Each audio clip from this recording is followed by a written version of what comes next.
Well, hello there. Okay so आज की video एक ऐसी डार्क वेब की वेबसाइट के ऊपर है जिसके बारे में तुम सुन के बहुत ज्यादा शॉक में आ जाओगे। इसका नाम है क्रैकन। एक डार्क वेब की ऐसी वेबसाइट है जो कि एक तरह से डार्क मार्केट सबसे बड़ी 2022 में जो शट डाउन हो गई थी वो वापस रीलिव कर रही है अपनी लेगेसी। तो इसके बारे में हम बात करने वाले हैं। मेरा चैनल सिर्फ एजुकेशन पर्पज के लिए ही है एंड इसके अंदर दिखाया कि कोई भी चीज किसी भी इलीगल चीजों को प्रमोट नहीं करता। डार्क वेब एक खतरनाक जगह है जहाँ से हम जितना दूर रहे वही हमारे लिए सही रहेगा। So with all that being said हम आज की वीडियो शुरू करते हैं जो कि है dark web Kraken.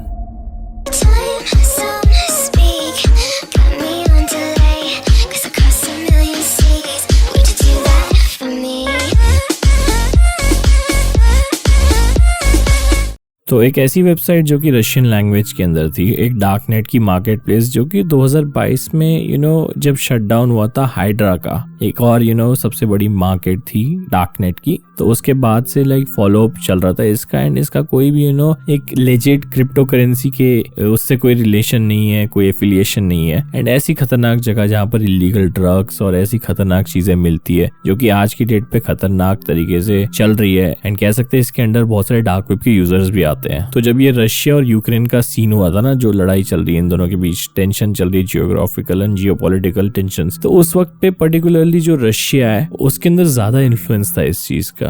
And Kraken एक तरह से ऑपरेट करती है Tor based marketplace. And ये वीडियो ज्यादातर एजुकेशनल बेस्ड है एंड जितने भी इंटरनेट के अंदर यूजर्स है, गीक है डार्क वेब के, उन सबको पता ही होगा क्रैकन के बारे में। एंड रिसेंटली ये इंडिया में बहुत ज्यादा वायरल चल रही है, मतलब इसका सर्च टॉपिक बहुत ज्यादा ऊपर चल रहा है हाई सर्च में। तो उसी के बारे में मैं थोड़ा सा डिस्कस करना चाहता था तुम सभी से। अब ऐसा क्यों है मुझे नहीं पता, इसकी कोई मिस्ट्री हो सकती है, क्या पता वो प्रमोट कर रहे हो इंडिया में। एंड इंडिया की ऑडियंस सबसे बड़ी ऑडियंस मानी जाती है पूरी दुनिया में। सो यस, उसके बाद आती है इंडोनेशिया की, मतलब डार्क वेब पे नहीं बट ओवरऑल किसी भी चीज पे जो कि सोशल मीडिया रिलेटेड होती है। अब क्रैकन एक इतनी बड़ी चीज बन चुकी है, मतलब एक तरह से एक तो होती है नॉर्मल जो कि डार्कनेट की मार्केट होती है जहाँ पर सारे इलीगल काम होते हैं, बट इसके अंदर कुछ अलग ही सीन हो रहा है। इसके अंदर जितनी भी वेबसाइट्स के अंदर पॉलिटिकल चीजें ना, उन सब में जो कंट्रोवर्शियल एंड इस प्रोपेगेंडा को प्रमोट करती है किसी भी टाइप के, एंड पब्लिक एडवर्टाइजमेंट्स के अंदर जहाँ पर वो प्रमोट करती है किसी भी कंट्री के टुवर्ड्स हेट करना एंड ऑल दैट। सो उन सब के ऊपर बहुत ही ज्यादा खराब लगता है जब इन सभी के बारे में मैं देखता हूँ कि जैसे हमारे अगेंस्ट प्रोपेगेंडा कोई फैला रहा है या कुछ भी, तो वैसी टाइप की चीज ये करती थी। मतलब क्रैकन के अंदर एक अलग ही तरह का एक तरह से इन्फ्लुएंस है, तुम सभी कह सकते हो। इलीगल चीजें जिसके अंदर जैसे मैंने बताया कि ड्रग्स और मार्केटिंग होती है, even human trafficking and in सब के बारे में भी इसके अंदर इन्फॉर्मेशन रहती है। तो फिर जितने भी इनके यूजर्स है ज्यादातर क्रिमिनल्स भी कहलाते हैं, क्योंकि जो डार्क नेट के अंदर सबसे बड़ी मार्केट चला रहा है आज की डेट पे 2025 में, उस बंदे को ऑफ कोर्स ये कह सकते हैं कि अच्छी बल्क की नॉलेज होगी। जहां तक कि मेरी एक तरह से सोच है, मेरे हिसाब से तो ये जो प्रो क्रेमलिन हैकिंग ग्रुप है ना, जिसका नाम किलनेट था, तुम सभी को पता होगा इसके बारे में, कुछ लोगों को आइडिया नहीं होगा बट किलनेट नाम का एक ग्रुप था। तो फिर वो सब चीजें एक तरह से कह सकते हैं कि इसके अंदर एफिलिएशन हो सकता है, जैसे कि सोलरिस,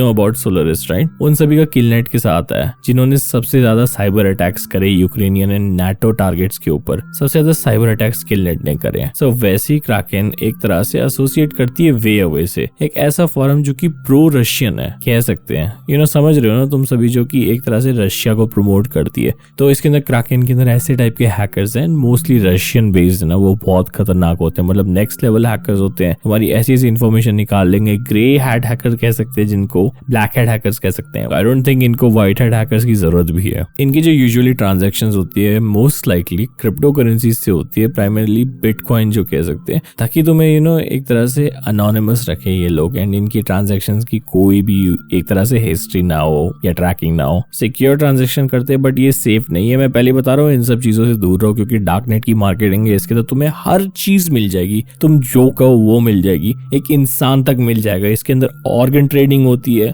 गलत से गलत काम होते हैं, drugs and all that, and killing भी होती है एंड हिटमैन भी हायर करते हैं लोग। तो फिर इतनी ज्यादा घिनौनी जगहों में ऐसी चीजें होती है ना, तुम सभी सोच भी नहीं पाओगे। And Kraken of course is an illegal website जहां पर वो एक तरह से लीगल रिस्क को पोज करता है। लॉ इन्फोर्समेंट और एजेंसीज जितनी भी वो सब वर्ल्ड वाइड है, वो सारी इस पे मॉनिटर रखती है। मतलब एक तरह से ऐसे प्लेटफॉर्म्स के अंदर ऑफ कोर्स मॉनिटर रहता है एंड यूजर्स को पता होना चाहिए कि इसके अंदर लीगल इम्प्लीकेशंस अप्लाई हो सकती है। फॉर एग्जांपल कि तुम्हारे ऊपर कोई लीगल एक्शन हो सकता है तुम्हारे अगेंस्ट, अगर तुम सभी इसके अंदर इन्वॉल्वमेंट रखते हो, कुछ भी चीज इसके अंदर से खरीदते हो तो 100 क्वेश्चंस पूछे जाएंगे FBI की तरफ से, स्पेशली अगर तुम US में रहते हो। फॉरेनर्स का मुझे आइडिया नहीं है, बट उनकी आई गेस पुलिस को इंटरनेशनल पुलिस के थ्रू हो जाता है कहीं ना कहीं से कांटेक्ट, एंड उसके बाद बंदा फंस भी सकता है। तो इंडिया में भी अभी थोड़ा सा ज्यादा हो रहा है साइबर सिक्योरिटी का, एज यू गाइस नो, तो फिर ऐसी चीजें मत करना मेरे हिसाब से। Overall Kraken is the most dangerous darknet website in the current period of time.